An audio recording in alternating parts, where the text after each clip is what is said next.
Yeah. Well, All they kind wove of together for me. because these networks of people that I knew in the communities I, was in, they would come to help. Like 50 of the students from the divinity school worked with me at Michigan Park. 50. That's a lot. During my 25 years, Mm-hmm. 50 of the students came because I recruited them. Because everybody had to do phil ed, so if you didn't have a place, and many women really wanted to do it with a woman, and some of them weren't allowed to do it in their churches where they were called for whatever reason, and so I never turned anybody away. And so those students brought so much vitality and life and work to that ministry that Michigan Park is what it is today because of those students. Um, the activism, I would then use the platform for the activism. For example, when 1990 we led a march against homicide in Southeast Washington. I was working with Jesse Jackson at the time, and it was Memorial Day weekend, and Ministers for Action. And so I worked with mothers who had lost their children to street gun violence. And we organized a march through the neighborhood that had the highest homicide rate. And it was a great, great event. We planted a tree up there. We marched through the projects there, up the hill to the Catholic Church. And after we prayed, the homicide rate went down in D.C. for years. Now it's going back up now. But it would be Michigan Park was there, Howard was there, the pastors that we organized was there. So everything I did, I kind of brought in all the strands. It's like weaving. You pull from here and pull from there, and it comes together. So I would tell people, to me, I wasn't bifurcated. It was all one whole, because the school was across the street. The divinity school was across the street from the church. So that proximity helped. But then when I would be off from teaching in the summers, I would mainly organize the activism piece. So I had something that said Positive Peers. It was a big youth initiative for kids throughout the city. But I'd work real hard on that when I wasn't teaching.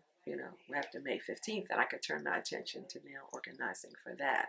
And a lot of it is motivating other people to do.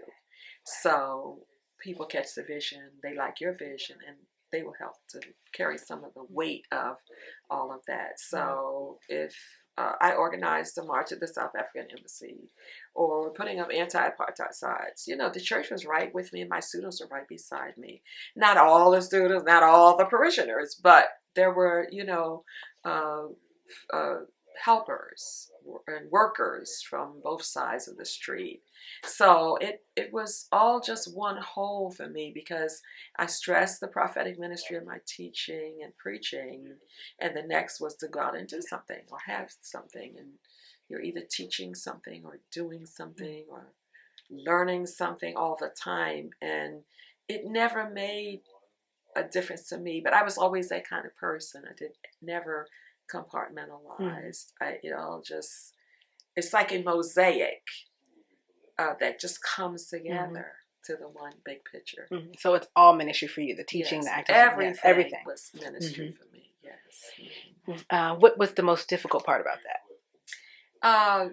And how did you deal with it? Taking on too much, not setting enough boundaries as far as saying no to a lot of things, trying to manage your life, your personal life, the congregation, and everything that was required of your school. Because, being a professor, you have to publish, you have to serve on committees. There's a lot you have to do to get promoted, to get tenure, to get full professor. Because actually at Howard, that was a big thing. They didn't have a lot of women who had full professor. And I'll give you an example of how the church piece helped me then too. A woman in my church was a professor at Howard, and she came to me gave me her second book, and she said, "Pastor, it's time for you to be full professor." Because she had struggled with her own dean to become full professor at Howard. And she said, "You bring everything to my house, I'll help you organize all your paperwork," which became huge notebooks, 3 big notebooks. And I said, "Well, I'm waiting till I finish the hymnal, wait till I finish Time for Honor." um, the book, that was part of it is my dissertation. She said, don't worry about it. She said she had chaired the committee to approve all promotions and tenure, and that I was ready. She said, you're ready. Even when my dean and colleagues weren't saying I was ready, she walked into the office at my church and said, Pastor, you're ready. I'm going to help you. And believe it or not, I went on vacation to Oregon and left all this stuff, bags of stuff, and we got a little team together, and they met the deadline at the divinity school. I came back. I was able to go back through it and kind of, sharpen it because it wasn't due on the main campus yet. So that's just one example of things kind of work together to your advantage. But I had a congregation too that knew that I had another job. I was traveling and preaching a lot. I was writing. They worked with me beautifully on the hymnal. Sometime now, I don't know how I did it, to tell you the truth. I really don't. But I always tell people with a lot of help. With a lot of help is how I did it. How I became a part of the Christian Church Disciples of Christ. I was ordained Free Will Baptist Conference of Baltimore. And my former husband, his second church was Park Avenue Christian in East Orange, New Jersey. And started going to the CWF retreats. And each year they'd have a different ethnic constituency in charge of the retreat. And what I really liked, it was a total immersion experience. So if the Euros were in charge, then it was traditionally European services. If the Hispanics were in charge, the Latinos, it was thoroughly their expression of worship. And if the African Americans were in charge, it was totally African American church. So I felt I could be part of the church because of its diversity. Unfortunately, I didn't know not every region is like the Northeast region. But I said, I think I could see myself in this denomination.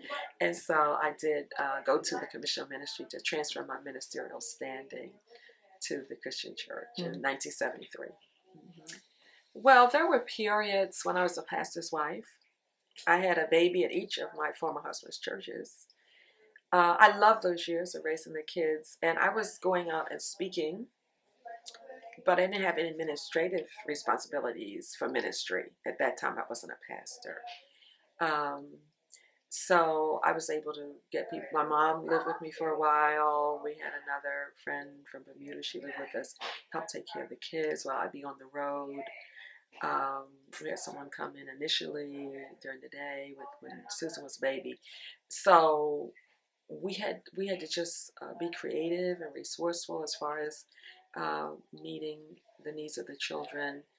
And my husband went in the Navy, and that made it a little more difficult because then he was gone completely. But remember, he only pastored a short time, and then he was on regional staff for the Disciples and then national staff for the UCC. So he was gone all the time too. We would be meeting in the airport, literally. But somehow God gave me the grace to be able to cover all the bases.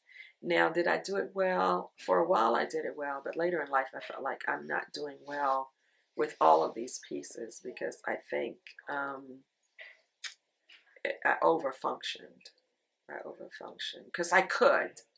Then as I got older, I realized I can't do this anymore. And that was when I, had my eye then on retirement and giving up something. Because in a way, looking back in hindsight now, I could have done more writing. I could have done more with the scholarship if I had not been doing so much for the church.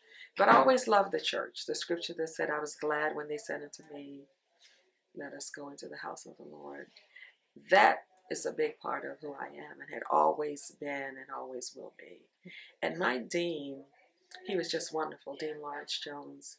He said, Delores, I know you're not going to be the kind of professor sitting in front of a computer writing all the time because you're a ministry person. But I was in a practical field. I was in the field of religious education. But I did everything they asked me to do. I did at least to their satisfaction. So all praise be to God. I give God all the glory. I don't know how I did it. I really don't. Well, it must have been, like you said, with a lot of help. Yeah. Sometimes Renita Weems talks about mourning the things she could have done if she had not had a child. I'm just wondering, are there things that you mourn? Not really. I mean, yes, there were other jobs I could have taken, but I did a lot of traveling. I've traveled in 20 different countries. I had so many glorious opportunities that I didn't even realize how special they were. At the time when I was moving through all this, I was moving so fast. I didn't even get a chance to really let it all soak in what just happened, right? Then I was on to the next engagement, I remember once, I remember, I was going to preach at Jackson Square in New Orleans at the St. Louis Cathedral. I'd never been there for this huge ecumenical meeting. And they had given me a hotel as the place I was going to be. Now, I'm coming off the road. I think I'd been in the region of Ohio doing preaching and teaching, and then I'm on a plane out to New Orleans, and the pastor picked me up. He said, "Oh, you preaching in cathedral or not?" I said, "Oh, no, I thought we were going to the hotel." He said, "Yeah, the meeting's in the hotel, but the first night, the opening service is always at the cathedral." Well, here was the cathedral, King of France or whatever, that the Pope had visited. I had the Archbishop up in there, and all these heads of all these denominations.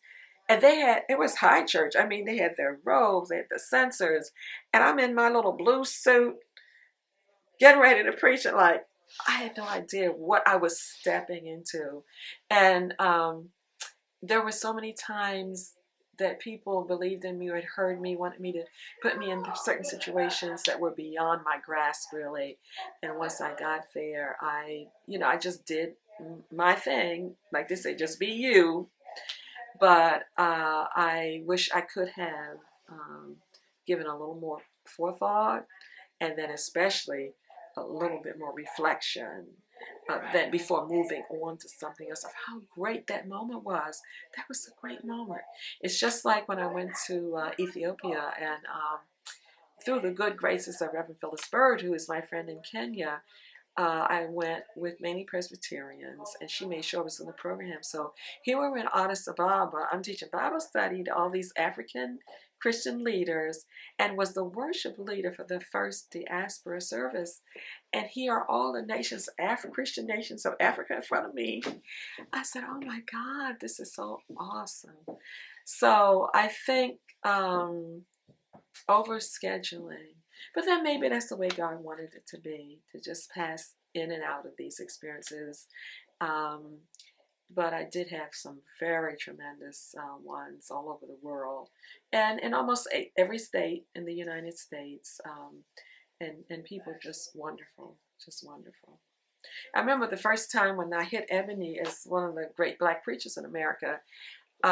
Was really such a shock to me, because before they did the issue on the 15 women, they had the issue on they were all men, but they had an honor roll at the bottom. And so for the first time, 7 women were on the honor roll. And my phone started ringing off the hook. And it's like, I couldn't believe that. I didn't even know it was going to happen. And of course, when they did the next magazine that featured the 15 women, they came to church, did pictures. I knew all of that was coming, but even that was just amazing. I have not yet talked about working for the Lilly Endowment for 3 years, or for founding the African Heritage and Cultural Institute, and what the Hymnal Project meant. What are you most proud of? Well, you always have to start with your family and your children. Somebody said that'll be your greatest legacy, and I'm so proud of my girls. I can brag about them. They are both well accomplished. And in spite of all those years, I was never home for dinner. I asked God to raise them, and they understood. I remember one point I had left the church, and I had this little meeting with Jane and Susan, because Tony's away, my husband's away, out of the picture with the Navy, and I'm saying, I don't know whether I should go back or not, and it means this, and this, but they say, "Mommy, this means so much for you, you go." So in reality, they supported me. So I have to say I'm proud of that, and the relationship that we have today. And then I'm proud of all my students. I think the legacy of being able to deposit into someone else's life, a piece of yourself. I tried to share myself with my students as well as whatever's in the textbook. And then finally, I'm very proud of the hymnal, and I'm very proud of Michigan Park that, we've made a fairly smooth succession, and the church is going on. When there's a dying church left, a vibrant church, and so to God be the glory. And nobody really knew what to do with me, so I went in religious ed because they thought, well, nobody ever thought I'd be at a church anywhere. Even though it's odd because knowing what I know now, because they knew I was already ordained, but a lot of people discount that because I was so young. So I started with religious ed. Then I switched to the MDiv. Okay, you had a lot of things going on there. First of all, it's a very small class, very small school at that time, as long as the numbers of students. You had a few young students and mostly older students. You had men coming back to turn in their BD to get the MDiv, and men who had been pastoring for years but had not been to seminary. Very few blacks were going to seminary in 1966 anywhere. It was a very interesting phenomena. I remember once the dean sent me to represent Howard at a religious emphasis week at Lemoyne-Owen College, I think Memphis. The men were in uproar. They thought it was terrible. How could I represent a divinity school? They also thought maybe I couldn't preach because I'm very soft-spoken and tend to be a more quiet type of personality. And so it was a big surprise when I would get up and have my turn at preaching. And one of the things that was rather painful for me was the sermon I had preached in class during the Black Power days and the time of Black Revolution, where Howard was a hotbed for that. One of my classmates used the same title and the same points and preached the same sermon. And we all sitting there listening with me sitting there and the professor, and nobody said a word to me. Not one person, not even the professor, commented. Well, isn't that the sermon you just preached in class? But I guess he felt because he was a man, he could preach it better. Certainly he had longer because, we only had 10 minutes in class. So also, because I would sometimes see them trying to take a shortcut, cheating or not wanting to, I wouldn't say cheating. One man was trying to look off my paper in an exam, and we took a break, and I commented to him that I didn't appreciate because it was distracting me from writing my exam. And after that, he said, well, you're my conscience, you're my conscience. And so I was known to be very idealistic. I fussed at them about not wanting to do the work or more work. But the faculty were great. I mean, the fact that half of them were still there when I went back was like, I'm back in heaven, because it was very, very encouraging. But I must say they didn't even try to find me a field ed placement. So I went out and worked for the YWCA. I've had to find that on my own. And like I might have said before, Mr. Terry, he really wasn't so happy that I wasn't going to be a pastor, because nobody thought I was going to be a pastor. So when I was installed in Michigan Park, Mr. Terry had moved to Oklahoma, but his daughter was able to come. And I stayed in touch with him for years that he knew that I did end up pastoring. But it was a very tumultuous time with the civil rights movement and Black Power going and on in the midst of all of that. But there was another woman that came from Tuskegee. She was in the religious ed program with me, and I've reconnected with her. And so we did form a meditation group, about 3 or 4 of us with Howard used to always have a mystic on faculty, whether it was Howard Thurman. My time was Dr. Leon Wright, and a lot of my time there I spent in trying to learn from him what's called spiritual dynamics, prayer, meditation, praying for the sick. And that was so very special to me. I think it's hard to find a situation where you actually can study with someone in that arena. So I felt very blessed. But famous theologians and writers like Rosemary Ruther was there, sociology, religion, Sam Kinchlow from the University of Chicago was teaching there then, and of course the professors that were still there when I came back. But it was a great place. I just felt like I stepped into heaven to go to a place and be able to spend my time studying the Bible, theology, and those kinds of things. It was just wonderful. And of course, I met my former husband there. Was married for 30 years, and he came in the year after me. And so that was something else that happened while I was in seminary. We were the first clergy couple married out of Howard. It was great. I had not been dating a lot since I had been a preacher since I was 16. I had an interest in dating before I was 16, but then my mother said, you can't date till you're 16. Then once I got so just focused on my ministry, it lost meaning for me. So to reconnect with those feelings and actually, my husband was already engaged when I met him, but he was just a lot of fun.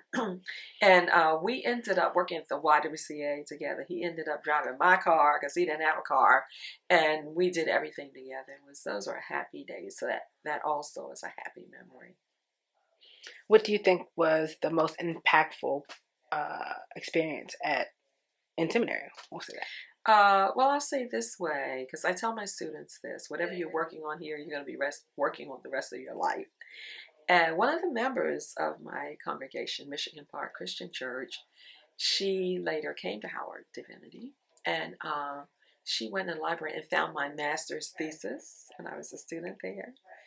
And believe it or not, all the things that I have passion for now were pretty much shaped there. So it did shape my interest in women ministry, my interest in social justice. I talked about the National Committee of Black Churchmen, the whole Black theology, Black Jesus. All of that was shaped right there. And I can read that thesis and say, these are things that I am still interested in today. So I think someone has said that your worldview is shaped when you're a young adult. And so that was the time when my worldview was really being shaped, and it became a very Afrocentric one. Being at Howard with Stokely Carmichael, Rat Brown, Ron Karenga was on campus, Haile Selassie came through, the Freedom buses were going down the Mississippi, Freedom Riders took over the administration building. There was all kinds of experiences right there. Martin Luther King was killed. The city went up in flames right while I was there. And then trying to build the Great Society, President Johnson. And I went right from seminary to work for the YWCA and was a community activist and community developer. And I must give Howard all the credit for that period of my life. So how did you move from community developer with YWCA to pastoring? It was a long journey. It would take about 20 years after being ordained to get my first letter from a church when I candidate as pastor. And it's funny because the first one came from Ohio and from a disciple church. And of course I couldn't move to Ohio, but the second one came from a UCC church in Long Island, and I did go on that interview because I didn't want to tackle the pastorate. I felt like I had broken down so many barriers just being a woman preacher. I had been in places where people didn't want me. They would say I didn't invite her. I had people put out of their churches because they had me come to preach. I would never preach from the floor. I was very bold about being called reverend. And I said, I didn't want to tackle the pastorate. And that's because I grew up in a family that didn't really affirm women pastors. Women evangelists were fine and preachers, but not pastors. And it took a long time for God to work with me to say, I want you to do this. By this time, I was working in the community college movement, which I worked 9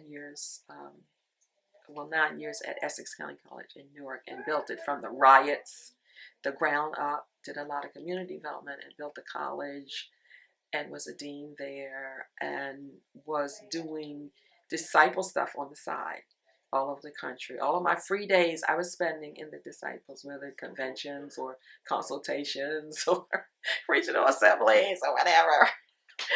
And I started seeing how the women were coming along.